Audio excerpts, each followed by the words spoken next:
false. I never said that. I said, what would you call this behavior today if not pedophilia? I was very much aware that you could not call, under Austrian law, you couldn't call Muhammad a pedophile. But I was looking for another word.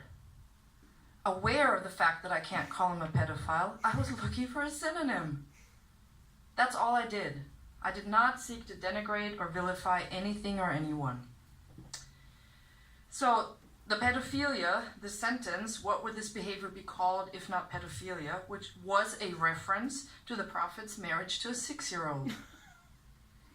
Evidently aware that the charge of incitement to hatred was never going to fly, the judge, at her own discretion, eventually announced a new charge.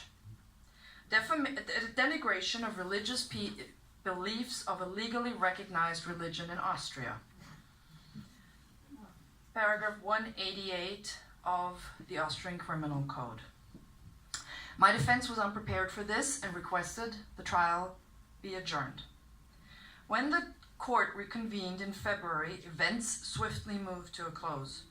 The judge decided that the language in my seminars did not incite hatred, surprise, surprise, but the utterances regarding Muhammad and pedophilia were punishable.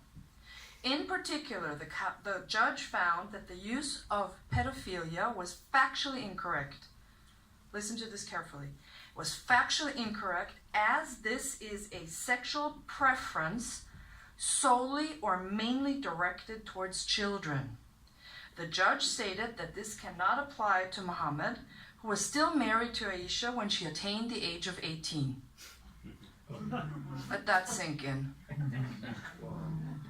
Thus, I was found not guilty on the count of incitement to hatred, but guilty on the charge of denigration of religious beliefs of a legally recognized religion, to be punished with a 480 euro fine, approximately $500 US, or 60 days in prison. The charge in which I was convicted was ludicrous on the face of it. Not only did I never say that Muhammad's actions constituted pedophilia, but Muhammad's actions, which were undisputed by the court, included having sex with a 9-year-old. If I had said what I was accused of, it would have been nothing more than the simple truth and unremarkable to any normal, sane person. Would you agree? Yes. Probably. Yes, definitely. So, I appealed my conviction to a higher court. In December of 2011, the verdict was upheld. Later, the case was considered by the Austrian Supreme Court, which upheld the verdict in 2013, in December of 2013. It's crazy, isn't it? It gets worse. Believe me, it gets worse. Thus exhausting my options for justice in Austria, I appealed my case before the European Court of Human Rights. On October 25th this year, the court ruled against me.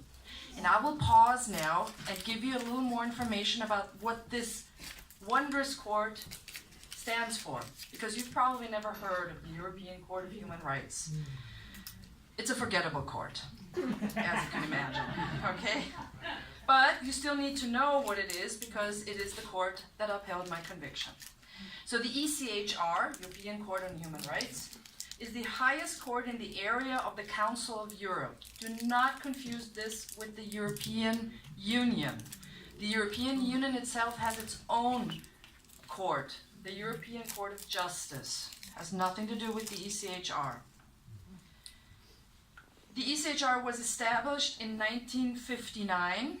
It includes 57 member states, and the jurisdiction reaches all the way into wonderful human rights upholding countries like Azerbaijan. A court from a justice from Azerbaijan was on the panel that convicted me, that upheld my verdict. I'm sure you're very surprised. What is important to know is that the ECHR was established by the European Convention of Human Rights. Some would argue that it is somewhat similar to the Bill of Rights, this European Convention, I disagree. Yeah. Because the European Convention on Human Rights grants rights. The Bill of Rights doesn't grant rights, as far as I can remember. The ECHR weighs court decisions in individual nation states like Austria against the European Convention of Human Rights. And what is important to know about this European Convention are the two articles that were weighed against each other in my verdict. And I know legal minds will cringe at my use of words. Please bear with me, I'm not a legal mind.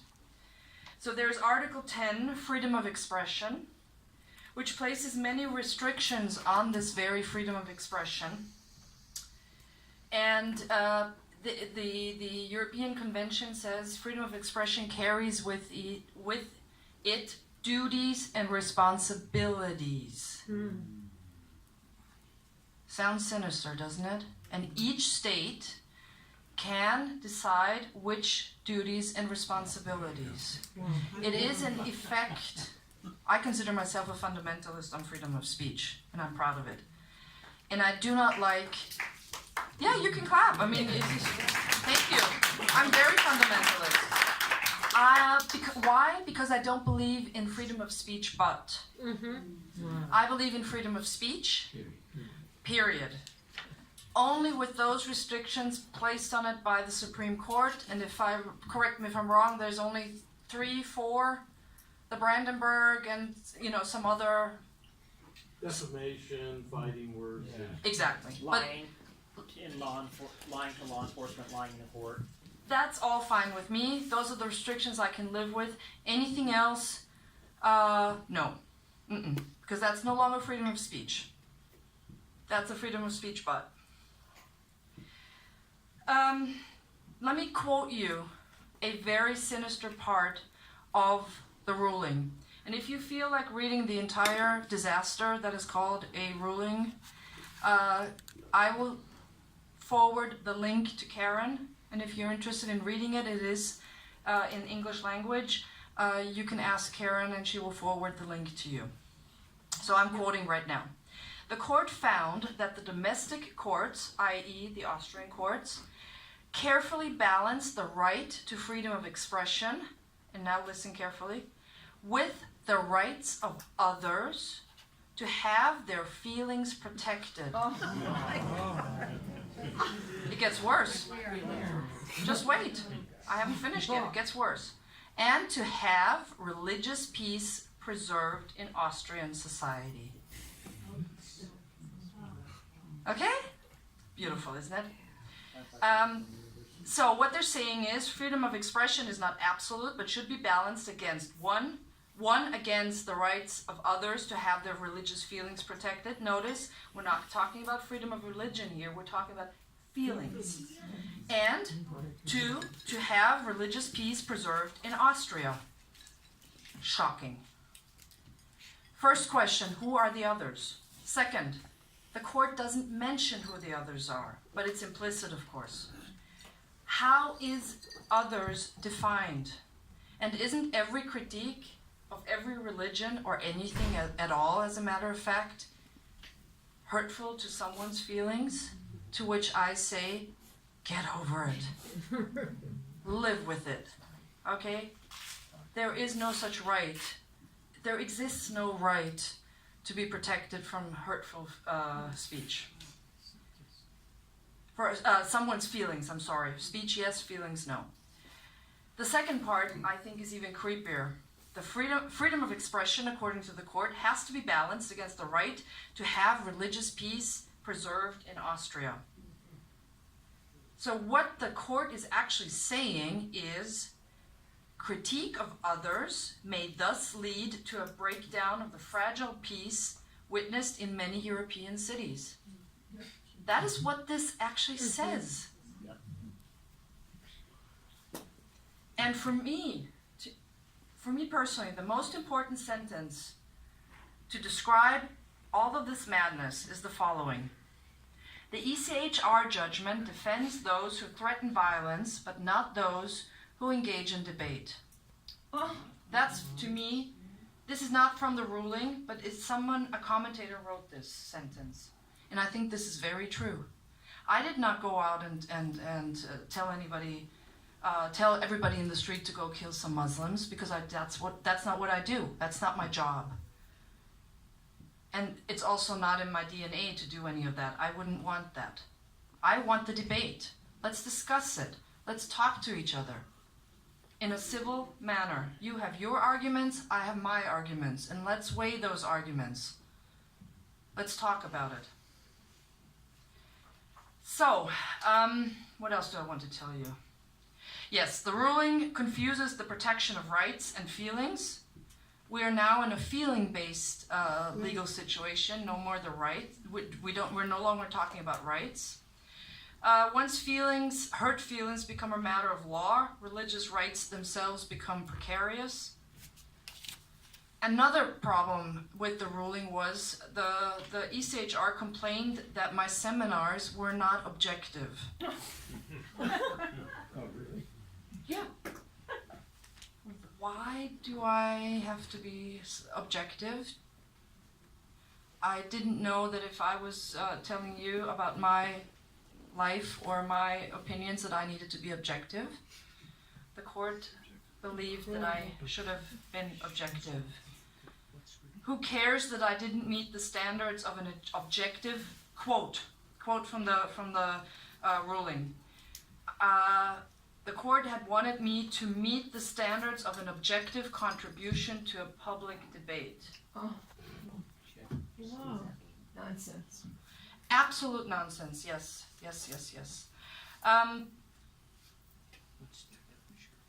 One important matter. You're going to ask yourself, why does this concern us here in the United States? I'll give you two examples, two reasons.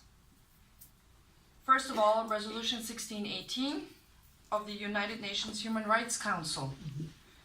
It happens to be part of the case law cited in my ruling. This resolution was adopted unanimously by the United Nations Human Rights Council in 2012.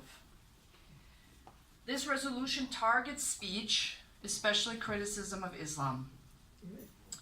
You will not be surprised to hear that the resolution was sponsored by the Organization of Islamic Cooperation. And it urges states to take, and I quote, to take effective measures to address and combat incidences of religious hatred. And 1618 is thus a call to curtail certain kinds of expressive acts. Again, you might be wondering, what do the United Nations concern us? President Trump, wants us out, is reducing the money. Well, the problem is that back then in 2012, Resolution 1618 was applauded by Secretary of State Clinton, and she said, we need to overcome the divide, the false divide that pits, listen carefully, religious sensitivities against freedom of expression. Wow. Sound familiar? Yes. So we're talking not about freedom of religion, but religious sensitivities. A very slippery slope. So now, freedom of expression and freedom of religion are pitted against each other. Hillary Clinton back then wanted to advance 1618 by countering offensive speech. How did she want to do that? And you may remember this famous quote by Hillary Clinton. She said, not by using more speech or discussion, but by using old-fashioned techniques of peer pressure and shaming. Maybe some of you remember that. To which I say the American people do not need government to tell them what to abhor or find offensive. Not surprisingly, the Organization of Islamic Cooperation is a staunch supporter of freedom of expression. But, according to them, freedom of expression does not entail insulting others, denigrating others, and mocking others. Wow. Okay. Another reason why you need to be aware of what is going on in Europe. House Resolution 569, condemning violence, bigotry, and hateful rhetoric against Muslims in the United States. It was introduced in the House in December of 2015. It has now been, it's now lingering, slumbering, sleeping somewhere in committee, but you can be sure that it will be reawakened as soon as the right people are in power again. So watch out. The First Amendment also already protects all citizens and non-citizens alike. Thank God for that, because it also protects me. And the question remains, are Muslims in the United States in need of greater protection? Is there a House resolution condemning violence, bigotry, and hateful rhetoric against Christians or Jews? Probably not. So why do we need one against Muslims? Just something to think about. I also want to tell you before I finish up with my prepared statements, what happened in Minnesota just a few days ago. Oh, God. The hotline. Did you guys read about that hotline? Yeah. A hotline has been installed by Muslims asking people to report those non-Muslims who speak against Oh Islam. my word. Minnesota. Snitching. Now you know why I'm here. Too much. Now you know